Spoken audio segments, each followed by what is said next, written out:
Hello guys, gusto ko palang i-share sa inyo yung naging napagdaanan namin mula nung simulan namin yung pagtatayo namin sa aming nabili naming lote sa Bulacan. Gusto kong i-share sa inyo guys. Ayan pala guys yung plano ko dyan na babakuran ko lang muna. Tapos ang gusto kong mangyari kami lang yung magiging labor. Kukuha kami ng isang marunong tapos isang labor din na medyo nakakaintindi, tapos kami yung magiging helper. Ako rin guys medyo marunong din kasi medyo mahaba na rin yung napagdaanan ko, nakaranas din ako ng ganyan trabaho, tapos medyo nakakaintindi rin ako, kaya nag-decide ako na kami yung gagawa, tapos kukuha tayo ng marunong, tapos kukuha din tayong helper na medyo sanay, kasi yung mga bata hindi din sila sanay na magtrabaho ng ganito. Bali sila lang yung mag-uukay dito guys. Mag-uukay kami ng panggawa ng poste ng bahay. Tapos ayan guys,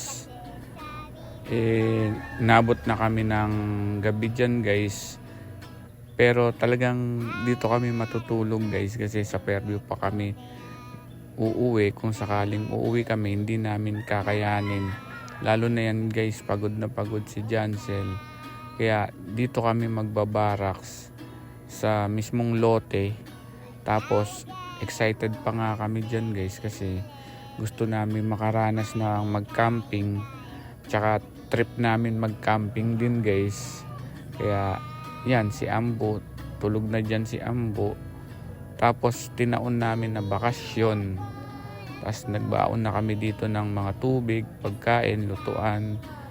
Tapos pagka magcha-charge kami sa kotse na kami magcha-charge, nagdala din kami ng battery kasi guys meron din tayong extra battery dyan.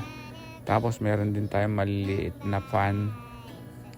So ayun guys, may dala tayong extra battery, tapos charger ng cellphone.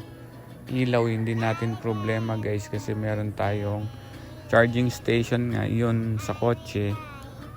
Tapos yan yung barracks namin, tapos may dala ka din kaming tent. Bali guys, i-share ko pala sa inyo yung mga napagdaanan namin dito.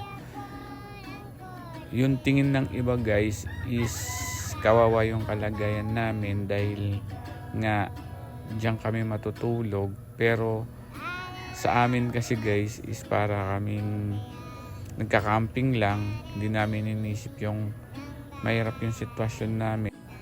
Enjoy pa nga kami dyan guys kasi para lang kami naglalaro, nagka-camping.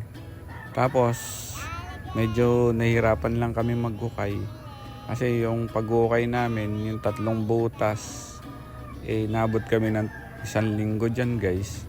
Tapos yung classmate ni Jansel na isa umuwi na kagad 1 linggo lang, hindi na sumama pagbalik namin dito. Pero na-enjoy din naman nila kasi naliligo sila, meron din ilog dito. Pag nilakad mo hanggang dulo yan, merong ilog, araw-araw sila naliligo doon. Tapos dito rin kami nagluluto ng pagkain namin guys. So yun, medyo enjoy din pero mahirap magukay. Mahirap yung trabaho ng construction. Tapos guys, hindi ko pa alam kung gaano karami yung o-orderin ko.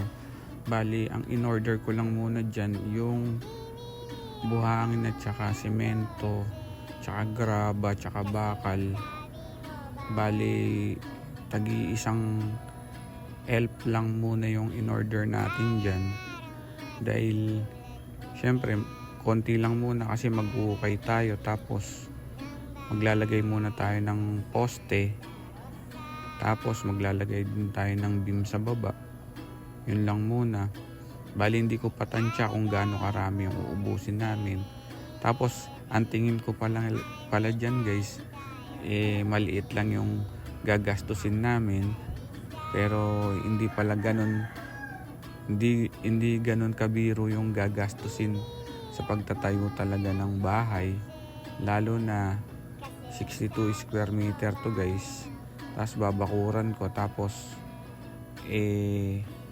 maliit lang yung budget natin. Kala ko mura lang yung materyales, mahal yung materyales guys.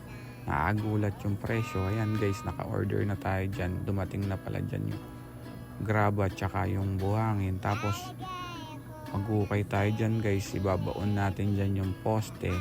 Maglalagay tayo ng parilya. Tapos yung bakal, yun. Naubusan na pala ako ng content guys. Kaya ito, iko-content ko yung bahay mula ng simula hanggang sa matapos. May record naman ako dito sa cellphone ko. Tapos gusto ko rin ikwento sa inyo yung gastos. Tapos kung ilan materyales yung mga mauubos. Yan.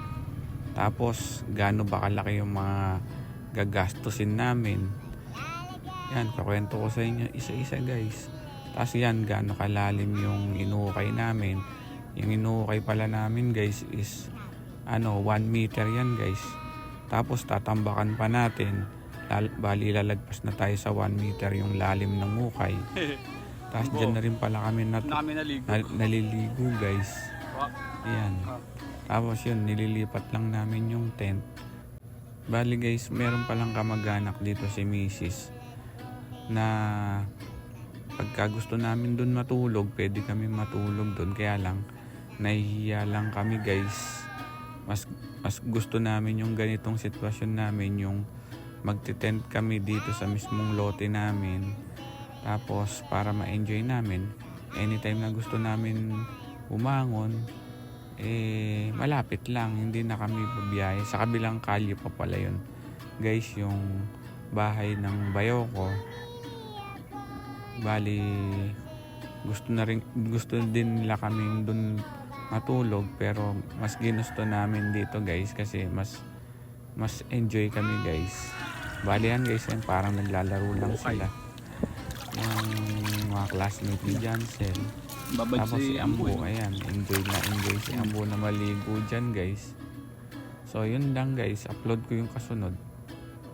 Upload natin yung kasunod guys pagka maraming nanood.